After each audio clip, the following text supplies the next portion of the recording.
Hello all, welcome to my channel. అందరూ ఎలా ఉన్నారు? మేమైతే చాలా బాగున్నాము. ఈ వీడియో వచ్చేసి నా హస్బెండ్ బర్త్డే స్పెషల్ అనమాట. తన బర్త్డే ముందు రోజు నైట్ మేము ఇంట్లో ఎలా సెలబ్రేట్ చేసుకున్నాము, ఏమేమి అరేంజ్మెంట్స్ చేసుకున్నాము అనేది.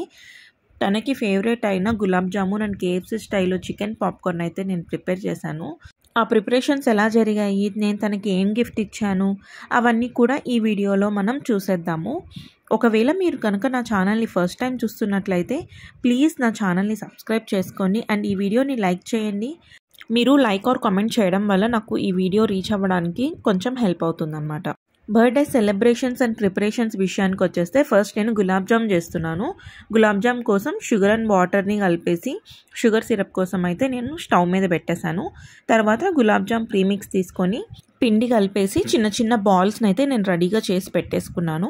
ఈలోపు స్టవ్ మీద ఆయిల్ పెట్టేసుకొని ఆయిల్ హీట్ అయిన వెంటనే మీడియం ఫ్లేమ్లో ఈ బాల్స్ అన్నీ కూడా నేను ఫ్రై చేసేసుకున్నాను అనమాట.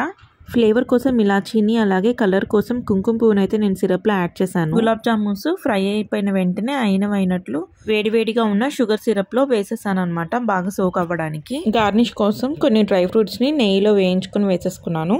తర్వాత చికెన్ కేఎఫ్సీ స్టైల్ పాప్కార్న్ కోసం అయితే చికెన్ని నీట్గా క్లీన్ చేసేసుకొని పీసెస్ చేసుకొని ఇలా మ్యారినేట్ చేసేసుకున్నాను. ఈసారి నేను ఈ కేఎఫ్సీ స్టైల్ చికెన్ పాప్కార్న్ని చాలా సింపుల్ ప్రాసెస్ అండ్ ఈజీ మెథడ్లో చేశాను. అసలు ఎక్కువ శ్రమ పడకుండా, ఎక్కువ గిన్నెలు కాకుండా చాలా సింపుల్గా అయిపోయింది. నేను త్వరలోనే ఈ రెసిపీని కూడా నేను ఛానల్లో పోస్ట్ చేస్తాను, ఖచ్చితంగా చూడండి. మీకు ఆ నోటిఫికేషన్ నేను పోస్ట్ చేసినప్పుడు రావాలి అంటే మీరైతే ఫస్ట్ ఇక్కడ ఛానల్ని సబ్స్క్రైబ్ చేసుకొని పక్కనున్న బెల్ ఐకాన్ని నొక్కాలి. అప్పుడే మీకు నేను పెట్టే వీడియోస్ అయితే టైమ్లీ వచ్చేస్తాయి. చూసారా అసలు టెక్స్చర్ ఎంత బాగా వచ్చిందో, సేమ్ కేఎఫ్సీ లాగే వచ్చింది కదా. లాస్ట్లో నేను ఏం చేశానంటే అన్నీ తీసుకొని దాని మీద ఉప్పు కారము కొంచెం స్ప్రింకిల్ చేసుకున్నాను. టేస్ట్ అయితే అసలు అదిరిపోయింది. ఫైనల్గా టేబుల్ని అయితే నేను ఇలా డెకరేట్ చేశాను అనమాట. ఒక సైడ్ ఇంట్లో చేసిన జామున్ అండ్ పాప్కార్న్ పెట్టాను, మధ్యలో కేక్ పెట్టాను. తనకి ఫాదర్గా ఫస్ట్ బర్త్డే అనమాట ఇది, అందుకని బేకరీ వాళ్ళతో మాట్లాడి నేను స్పెషల్గా ఇట్లా కస్టమైజ్ చేయించుకున్నాను. బర్త్డే అనగానే పిల్లలు ఇద్దరూ నిద్రపోలేదు, ఆఖరికి మా బుడ్డోడు కూడా నిద్రపోలేదు. బర్త్డే నాన్నకి క్లాప్స్ కొట్టు అనగానే వాడు చక్కగా క్లాప్స్ కొడుతున్నాడు. బర్త్డేని మేము విత్ ఇన్ ద ఫ్యామిలీ మెంబర్స్తో చాలా సింపుల్గా సెలబ్రేట్ చేసుకున్నాము.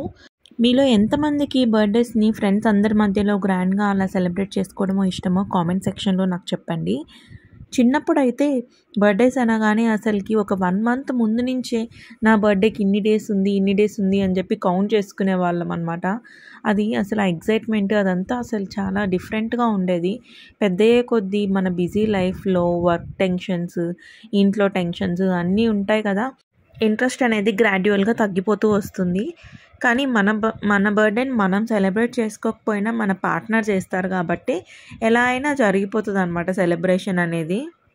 కొన్ని సందర్భాల్లో మన బర్త్డేస్ ఊపిరి సినిమా లెవెల్ సర్ప్రైజ్లు అవుతాయన్నమాట.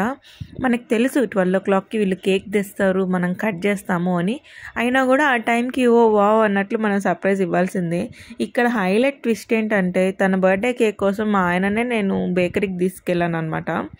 తర్వాత నెక్స్ట్ డే తనకి ఏదన్నా సర్ప్రైజ్ గిఫ్ట్ ఇద్దాము అని చెప్పి నేను ఒక షాప్కి అయితే వచ్చాము. ఫైనల్గా అయితే నేను తనకి వివో X100 మొబైల్ని అయితే గిఫ్ట్ చేశాను. ఇదండి నా హస్బెండ్ బర్త్డే సెలబ్రేషన్స్ వీడియో. మీకు నా వీడియో నచ్చిందా? వీడియో నచ్చితే ప్లీజ్ లైక్ చేయండి, ఛానల్ అయితే సబ్స్క్రైబ్ చేసుకోండి.